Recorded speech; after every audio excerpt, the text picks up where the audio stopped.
Good to see everyone. The Snake, South by Southwest. Congratulations. Yeah. Susan, I did want to kind of start with you. It's interesting you write something that you're also starring in. Is that two kind of different kind of mindsets, or is it all one storytelling hat? The fact that you wrote something you're going to be the star in. I'm curious about that, like Hmm, acting as well. that's a good question. Well, I think maybe not two hats. Just because I did theater school, but then right after theater school, I couldn't get a job, so I did sketch. Mhm. So, writing and performing were always sort of one and the same. And you kind of get to fantasize over things that you'd like to do, and then some things maybe that you wouldn't like to do, but it's great. It's like being able to make your own outfits. So, yeah, I don't know that I mean, for other people, for other characters, certainly maybe it's a different hat, but I got really obsessed with this amazing American writer, George Saunders, while I was writing this.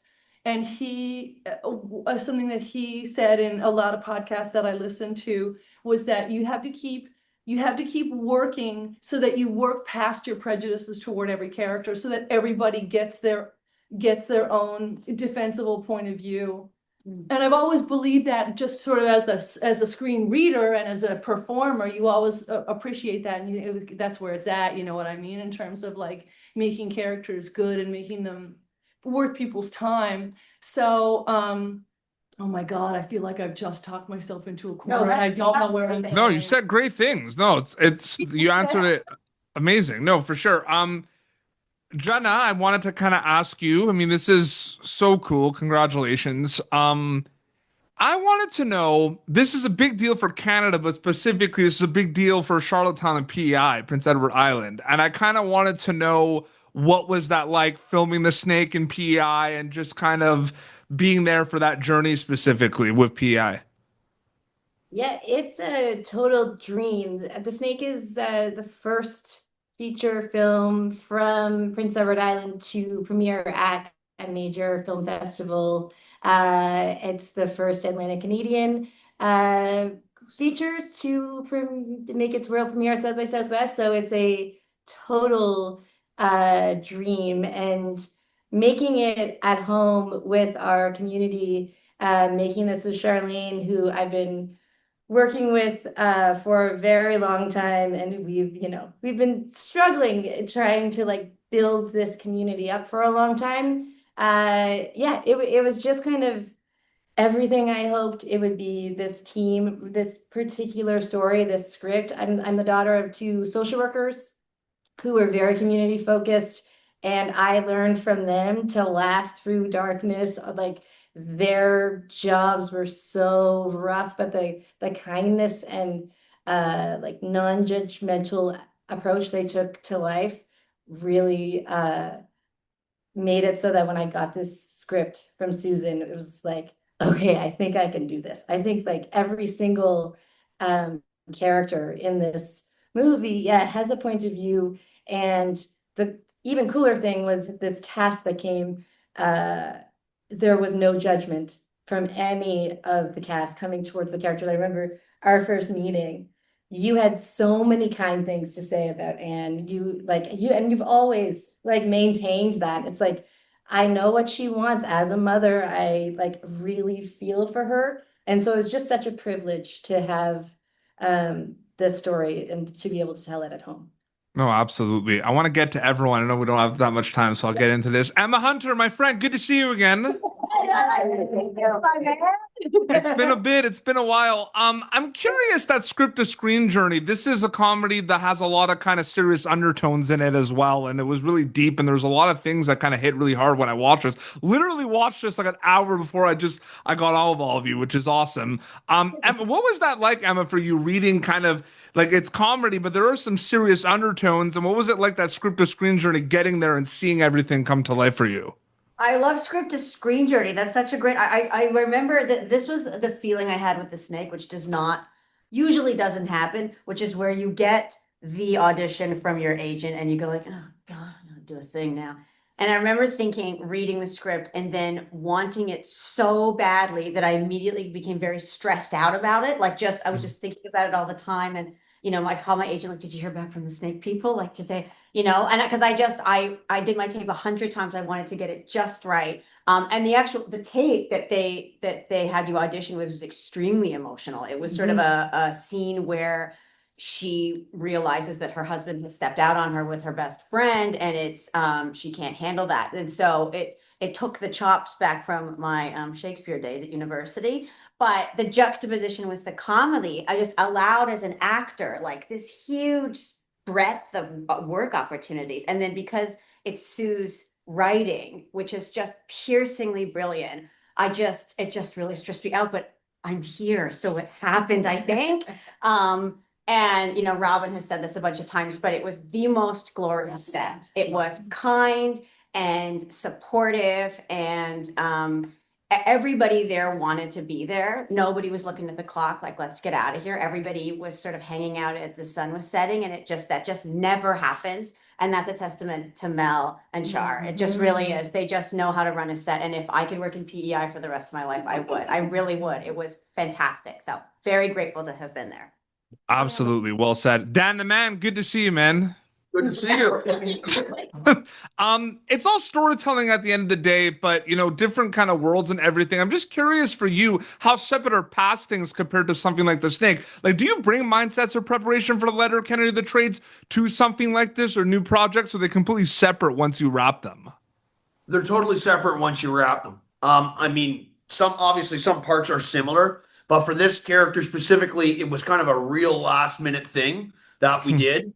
And that I got to be a part of, and like Davy Danger was, he could have been done a ton of different ways, and I'm grateful for Sue's kind of insight and foresight to sort of guide me in a way that was there, and of course Jenna's as well, to ultimately get the character where it needed to be. But you all try your best, everybody does, and it's ultimately a crapshoot. You don't know if it works until it's done, right?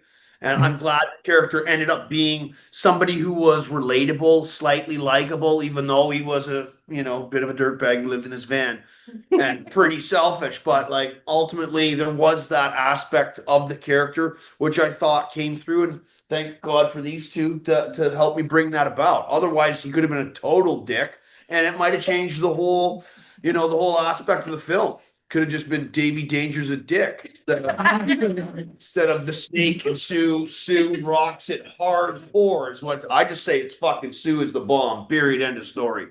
Watch the snake to the end. Sue is a genius. Everybody here is a genius. They're all legends. I'm just real proud to be part of the show. And Absolutely. I mean, you mentioned, yeah, absolutely. And Robin Duke, it's an honor and privilege, by the way. Good to see you. Oh, it's her birthday. Happy birthday. Thank you. So Canada content has always been incredible and amazing. There's always been talent, you know what I mean? But we are really having a moment in TV and film for Canadian content. I'm just wondering if you want to speak to that a little bit. I mean, look, we're at South by Southwest. There's so many amazing horror movies that are made recently, like Undertone A24, Heated Rivalry. What's that like for you seeing, Canada content having a real moment these days, Robin? Oh, well, of course it's great, but as far as this film is concerned, and maybe the other ones, I don't get out a lot, but for this film, it's just the originality of it. There's not a fake moment in it. It's all the moments. Some of them, particularly mine, I think are kind of heightened. We'll say heightened. That's a good word for being big. But never once did Jenna say, tone it down, Robin. It was just this freedom that I think we all felt doing this. And maybe it's that freedom we feel in Canada that we're able to do this kind of honest work and not try to impress anybody, or we're just doing it because we like the story. We like the people that we're working with. And I think that's that's Canada. And I think that's why we're succeeding at this. Yeah, absolutely. And then last but not least, do we have any producers in the house? Yeah, absolutely. And I did want to ask, we also have the cinematographers there too, right? Yeah, so just super quick. So actually, the shots in this are really incredible, Kevin. Congratulations, super quick. I just wanted to say that. Can you take me through like the conversation specifically with Jenna about certain shots? Did you have like what was that like for you specifically? Like, did you kind of have things in mind? Was it kind of just talking about specific things? Like, I'm just curious about that. Jenna came in with ideas of how she wanted to do things, so it made it quite easy for me. We kind of had some rules where we were basically trying to do as little as possible. So we had very lean coverage and just like went for like long takes basically. And my approach was just to try to spend as much time as I could getting inside Jenna's head. So in any particular moment, we'd hopefully come to the same conclusion about how to cover a scene. And I think that mostly worked out. Yeah. Yeah, absolutely. And then Melanie and Sharlene, good to see you both. And this is kind of for both of you. I mean, I'm a producer as well, and you're always wearing many hats, and if things are going right, you blink, and then 10 things are wrong, right? I just want to know kind of like what was the biggest kind of rewarding thing about producing The Snake specifically, given what I just said about how indie film is kind of roller coaster and everything. What was that like for you both? I think what we lacked in budget, we made up for in community spirit. And our community, whether it was the city hall folks or the background actors or the 500 dogs that applied to be the star dog, everyone really showed up, and it kind of, I mean, you always want more money, but I wouldn't trade that teamwork for anything. It really got us past the finish line, I think.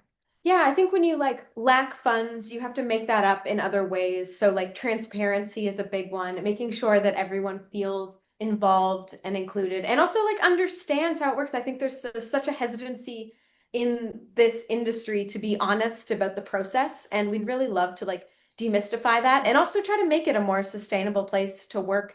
And I think this film is awesome, and I feel like that was a huge win to make a great film, but also make it in a way that felt like people weren't taken advantage of, the community was happy. So yeah, it felt really good. Also, like Sharlene and I as producers, like, and having like Bill Lundy and Jenna as well, everyone wore multiple hats. So Sharlene was also the production manager, I was the first assistant director, so we were all just so intertwined in the making of it, and having that team was huge to do it, and super proud of the film and the way that we made the film, and that I think is really special. Yeah, we knew what our Absolutely. values were going into it, and we stuck to it, and can like proudly say that we didn't waver, which is Yeah. Yeah, no, absolutely. Well, I'm so happy for all of you. Congratulations, The Snake, South by Southwest world premiere. Great to see you all. Thank you so much for your time. And again, congratulations. Enjoy everything. Thank you. Thank you for tuning in to Popternative. Make sure to check out our past episodes of Popternative on YouTube. This has been an Autograph Communications production.